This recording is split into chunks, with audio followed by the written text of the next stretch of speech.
The boos hit Enzo Fernandez before the season had even properly begun.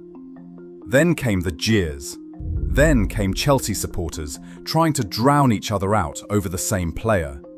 This was Stamford Bridge, his own stadium, his own supporters. For months, Enzo seemed to escape every controversy without facing the consequences. That ended in one brutal afternoon, because this time the fans did not attack him online. They did it right in front of him. August 15th, 2026, Chelsea against Real Sociedad, the final friendly before the Premier League season. Enzo Fernandez was not even in the starting 11. But before the players came out to warm up, his name was read over the Stamford Bridge public address system. Boos could already be heard. He had not misplaced a pass. He had not missed a chance. He had not even stepped onto the pitch. Some supporters had already made their decision, and 62 minutes into the match, Enzo finally appeared. Reece James walked toward the touchline. Fernandez waited to replace him. His name was announced again, and the reaction became impossible to ignore. Boos came from sections of Stamford Bridge. Other Chelsea supporters immediately responded with cheers. Then Enzo touched the ball. More boos. Other supporters started chanting his name. Then another touch. More noise. Chelsea fans were no longer simply reacting to Enzo Fernandez. They were reacting to each other. That is what made this different. Every major player gets abuse from rival supporters. That is football.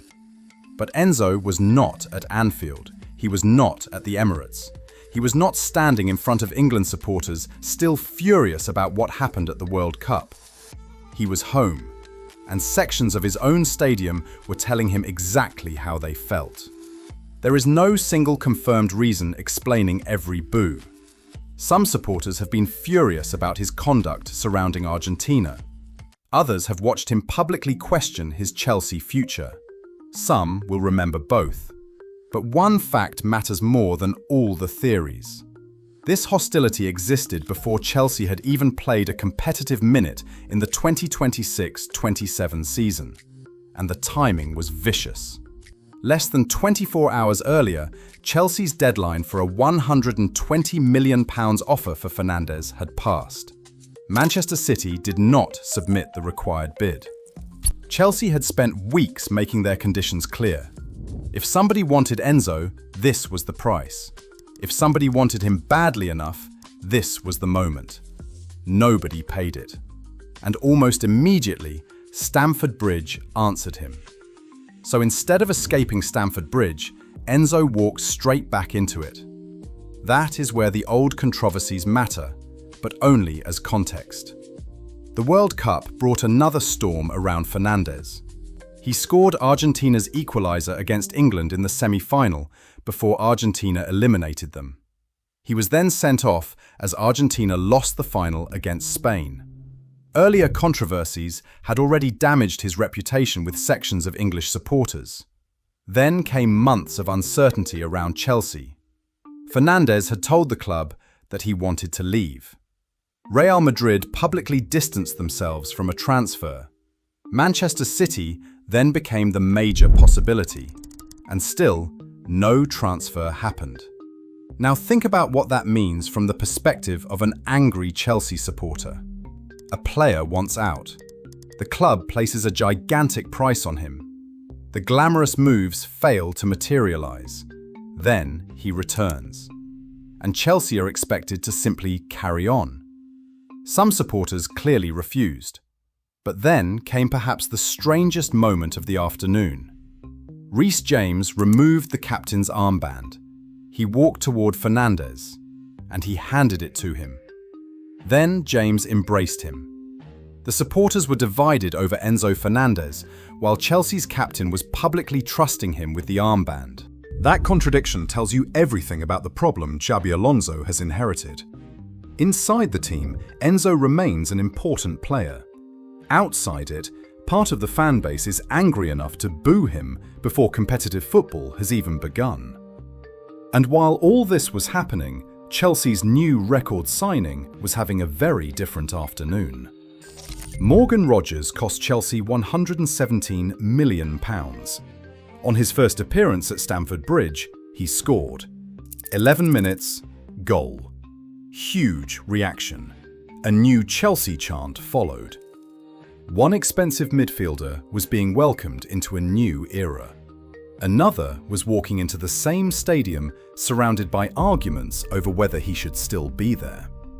Chelsea's future was being celebrated while one of the biggest symbols of its recent past was being booed. If you want the stories behind moments like this, subscribe to the World Cup Whistleblower, because this was only a friendly. The real test starts now. Chelsea opened their Premier League season away at Fulham on August 24, 2026, and that creates a far more dangerous question. What happens away from Stamford Bridge? At home, Enzo still had supporters fighting back. When people booed, others cheered. When some jeered his touches, others sang his name. There was resistance, there was protection, there was division. An away ground may offer none of that. English supporters watched the World Cup. They watched Argentina eliminate England.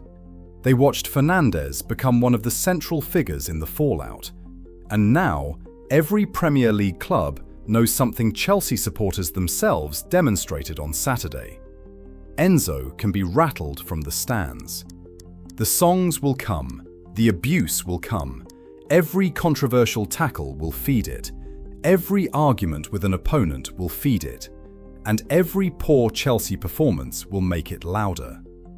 Saturday may have been the quiet version. That is the nightmare, because leaving is no longer simple either. Fernandez told Chelsea he wanted out. Chelsea valued him at £120 million. Real Madrid publicly stepped away from the situation. Manchester City allowed Chelsea's deadline to pass without submitting the required offer. Chelsea subsequently considered the conditions for a £120 million departure closed, and, according to the latest reporting, City interest may not be completely dead. But Enzo cannot build his season around the hope that somebody eventually rescues him. Until something changes, he is a Chelsea player, which means he has only one realistic answer available. Play brilliantly, win. Make the supporters who booed him feel ridiculous. Football fans can be brutal. They can also change their minds remarkably quickly. Score the winner against Arsenal and yesterday becomes smaller. Dominate Manchester United and the chants change. Help Chelsea challenge for trophies, and even some of the angriest supporters may forgive him. But there is another possibility. Imagine Chelsea struggle. Imagine Enzo gives the ball away before a decisive goal. Imagine another transfer story appears the next morning. Imagine another photograph emerges of his representatives talking to another club. The boos now have somewhere to grow from. That is why August 15th mattered. It created a precedent. The supporters now know they are willing to boo him. Enzo now knows they are willing to do it. His teammates know. His manager knows. Every Premier League opponent knows. The consequences are no longer happening in newspaper headlines. They are waiting in the stands. For months, Enzo Fernandez could treat every controversy as another story that would eventually disappear. A FIFA debate ends. A transfer rumour fades. Social media moves on. Football eventually produces another scandal. But you cannot swipe away thousands of supporters standing 20 metres from the pitch. You have to play in front of them, week after week, pass after pass, mistake after mistake. And that might be the most personal consequence Fernandez has faced yet. Not a fine, not a statement, not another rumour, a sound. His own name being announced inside Stamford Bridge, followed by boos. So did Enzo Fernandez finally get what he deserved? Or did Chelsea supporters cross a line by turning against one of their own before the season had even begun? Because whatever you think of Enzo Fernandez, one thing became brutally clear at Stamford Bridge. His controversies have finally followed him onto the pitch. And this time, there is nowhere to hide from the noise.